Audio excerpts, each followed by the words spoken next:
కొంతమంది చాలా పర్టికులర్గా ఉంటారు. ఉదాహరణకి ఇండస్ట్రీలో చూస్తే ఆడియో కోసం నా వాయిస్ ఇలాగే రికార్డ్ కావాలి.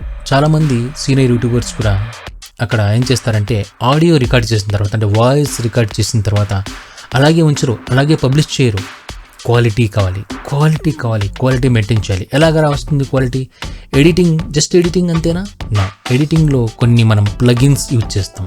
ప్లగిన్స్లో ఎస్పెషల్లీ మనకు కావాల్సింది ఏంటంటే ఈక్యూ అంటే ఈక్వలైజర్. అసలు ఈక్వలైజర్ అంటే ఏంటి? ఈక్వలైజర్ అంటే ఫర్ ఎగ్జాంపుల్ మన ఆడియో, అంటే మనం రికార్డ్ చేసినటువంటి ఆడియో ఒక ఫ్రీక్వెన్సీలో ఉంటుంది కదా, కొన్ని ఫ్రీక్వెన్సీలో ఉంటుంది. ఉదాహరణకి మనం తీసుకుంటే మనం వినగలిగేటువంటి ఫ్రీక్వెన్సీ వచ్చేసి 20 నుంచి 20,000 హెర్ట్స్, 20 to 20,000 హెర్ట్స్ మధ్యలో ఉంటుంది. హెర్ట్స్ అంటే మెజర్మెంట్ స్కేల్ అనుకుందాం. ఫ్రీక్వెన్సీస్ అంటే మన ఆడియో, అంటే మీ ఆడియో ఎవరైనా సరే రికార్డ్ చేసినప్పుడు ఇట్లా మైక్రోఫోన్లో పెట్టేసి ఆడియో మనం ఆడాసిటీలో కానీ లేదా ఇతర ఏమైనా సరే అప్లికేషన్లో రికార్డ్ చేసిన తర్వాత ఈచ్ అండ్ ఎవ్రీ వాయిస్ మనకి ఒక ఫ్రీక్వెన్సీలో రికార్డ్ అవుతుంది. ఈ ఫ్రీక్వెన్సీలో అంటే మనకి ఈ 20,000 నుంచి 20,000 వరకు మధ్యలో ఉన్నటువంటి ఈ ఫ్రీక్వెన్సీలో కొన్ని ఫ్రీక్వెన్సీస్ మనకి మ్యాచ్ అవుతాయి, కొన్ని ఫ్రీక్వెన్సీస్ మనకి మ్యాచ్ అవ్వవు, అంటే వినటానికి మ్యాచ్ అవ్వవు. ఉదాహరణకి చూడండి, ఇప్పుడు 80 to 100 హెర్ట్స్ కంటే తక్కువలో రికార్డ్ అయినటువంటి వాయిస్ ఎలా ఉంటుందంటే అసలు అది మనం మాట్లాడింది అక్కడ ఏది యూజ్ అవ్వదు అనమాట. సో అందుకోసం ఈక్యూలు అంటే ఈక్వలైజేషన్ చేస్తున్నప్పుడు దాన్ని తీసేయడం జరుగుతుంది. మొత్తానికి తీసేయాలి. ఎందుకంటే దాంట్లో మన వాయిస్ కాకుండా వేరే ఇతర వాయిస్, అది గాలి కావచ్చు, లేకపోతే మన ల్యాప్టాప్, కంప్యూటర్, ఫ్యాన్ సౌండ్ కావచ్చు, లేకపోతే ఏ ఇతర రూమ్లో ఉన్నటువంటి యాంబియన్స్ కావచ్చు, ఏ ఇతర సౌండ్ అయినా అందులో రికార్డ్ అయి ఉంటాయి. దాన్ని మొత్తానికి తీసేయడం బెటర్. సో ఈరోజు మనం ఈ వీడియోలో ఈ ఈక్యూలో ఏ ఫ్రీక్వెన్సీని తీసేయాలి దాని గురించి మాట్లాడదాం. ఏ ఫ్రీక్వెన్సీ పెట్టాలని కాదు, ఏ ఫ్రీక్వెన్సీ తీసేస్తే మన ఆడియో పర్ఫెక్ట్గా వినిపిస్తుంది. సో ఎడిటింగ్లో మనకి ఇది చాలా చాలా ఇంపార్టెంట్, ఈక్యూస్. ఓకే, సో ఈక్యూలో మనకి రకరకాలుగా ఉంటాయి. మనం తీసుకుంటే పారామెట్రిక్ ఈక్యూస్ అని మనం చాలామంది పేరు వినే ఉంటారు, లేదంటే ఈక్యూ అని మరియు అడాసిటీలో కొట్టినా కూడా వస్తుంది.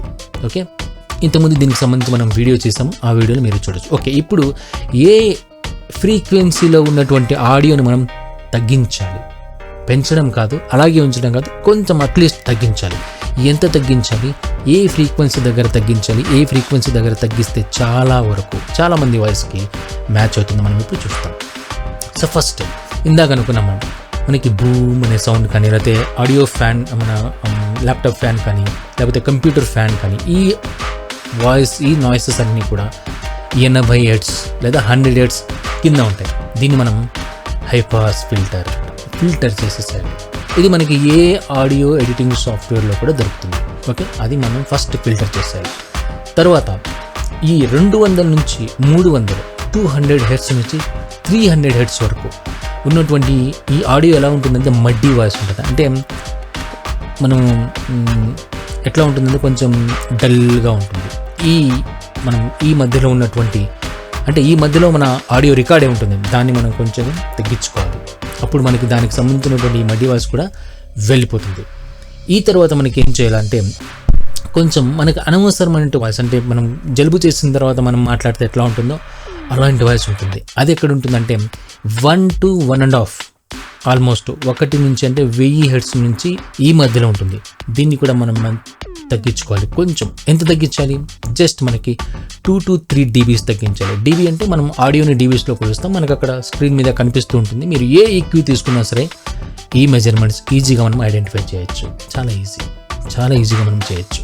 ఓకే, తర్వాత హార్ష్నెస్ వాయిస్, అంటే దీన్ని కూడా మనం తగ్గించాలి. అంటే మనకు కొంచెం వినడానికి ఇబ్బందిగా ఉంటుంది అనమాట. అలాంటి వాయిస్ ఏంటంటే మనకి ఆల్మోస్ట్ 3000 నుంచి 4000 మధ్యలో, 3000 హెర్ట్స్ నుంచి 4000 హెర్ట్స్ మధ్యలో ఉన్నటువంటి ఈ ఆడియోని కూడా మనం కొంచెం తగ్గిస్తాం. ఎంత కొంచెం తగ్గించాలి? 2 నుంచి 4 dB తగ్గించాలి. మరి ఎక్కువ తగ్గించకూడదు. ఎక్కువ తగ్గిస్తే మన యాక్చువల్ వాయిస్లో ఉన్నటువంటి క్లారిటీ మొత్తానికి వెళ్ళిపోతుంది. ఓకే, 2 to 4 dB మాత్రం ఈ మధ్యలోనే తగ్గిస్తే బెటర్. ఓకే, తర్వాత వచ్చేసి మనకి సిబ్లింగ్స్, ఈ సి సౌండ్ కానీ లేకపోతే సంబంధించినటువంటి, కొంతమంది మాట్లాడుతుంటే ఆడియో ఎడిట్ చేసి ఉండరు, మాట్లాడుతున్నప్పుడు ఈ సికి సంబంధించి ఎస్కి సంబంధించినటువంటి సౌండ్ మైక్కి సంబంధించినటువంటి సౌండ్ మనకి కూర్చుకున్నట్లు అనిపిస్తూ ఉంటాయి, లేదా అవి మాత్రమే ఎక్కువగా వినిపిస్తుంటాయి. వాటిని తగ్గించాలి. అవి ఏ ఫ్రీక్వెన్సీలో రికార్డ్ అవుతాయంటే మనకి 5000 నుంచి 8000, 5000 హెర్ట్జ్ నుంచి 8000 హెర్ట్జ్ మధ్యలో ఉన్నటువంటి ఈ ఆడియో ఏదైతే ఉంటుందో, ఈ వాయిస్ ఏదైతే ఉంటుందో ఎస్కి సికి సంబంధించి ఉంటుంది అనమాట. కొంచెం బ్రైట్గా ఉంటుంది. దాన్ని కొంచెం మెల్లగా తగ్గించాలి. ఎంత తగ్గించాలి? 3 నుంచి 5 dB తగ్గించాలి. ఎక్కువ తగ్గించుకోకూడదు. మళ్ళీ 3 నుంచి 5 dB తగ్గించేసారంటే మనకి ఇంకా మిగిలినటువంటి హెడ్స్ ఏమున్నాయి మనకి 8,000 తర్వాత 10,000, 11, 12, 13, 14, 15, 16, 17, 18, 19, 20 హెడ్స్. మనకి 16 తర్వాత ఉన్నటువంటి ఆడియోలో కూడా మన వాయిస్ ఉండదు. ఎందుకంటే మన ఆడియో ఈ మధ్యలోనే ఉంటుందన్నమాట. చాలా వరకు మీరు ఫ్రీక్వెన్సీ రెస్పాన్స్ చూస్తే మన వాయిస్కి సంబంధించి రెస్పాన్స్ చాలా తక్కువగా ఉంటుంది. ఓకే, అందుకోసం మనం దాన్ని అంటే 16, 17, 18, 19, 20 హెడ్స్ నెగ్లెక్ట్ చేయవచ్చు. ఇప్పుడు ఈ తర్వాత మిగతా ఫ్రీక్వెన్సీని మనం ఏం చేయట్లేదు. కావాలని మనం ఏం చేస్తున్నాం, ఇప్పుడు తగ్గించాల్సినటువంటి ఫ్రీక్వెన్సీ మాత్రమే చూసాం. సో మీరు ఏం చేస్తారంటే ఆడియో రికార్డ్ చేసిన తర్వాత ఈక్యూ ఫ్రేమ్లో ఇలా కనిపిస్తుంది. ఓకే, ఇలా కనిపించిన దాంట్లో మీరు చూసుకోండి ఇక్కడ ఏ ఫ్రీక్వెన్సీ దగ్గర మనం తగ్గించుకోవాలి. ఓకే, సో ఇక్కడ నుంచి ఇంతవరకు అని మీకు చెప్పేసి తగ్గించుకుంటూ వెళ్ళండి. ఆ తర్వాత మీ ఆడియో విని చూడండి. మీరు ఎక్సలెంట్గా ఉంటుంది, క్రిస్టల్ క్లియర్గా ఉంటుంది, ఎక్సలెంట్ ఉంటుంది. దాన్ని మీరు యూట్యూబ్లో పబ్లిష్ చేయొచ్చు. ఎక్సలెంట్ వీడియోకి బ్యాక్గ్రౌండ్ వాయిస్ మీది బాగా వినిపిస్తుంది. ఓకే, సో మంచి వీడియోతో మళ్ళీ కలుస్తాం. నమస్తే.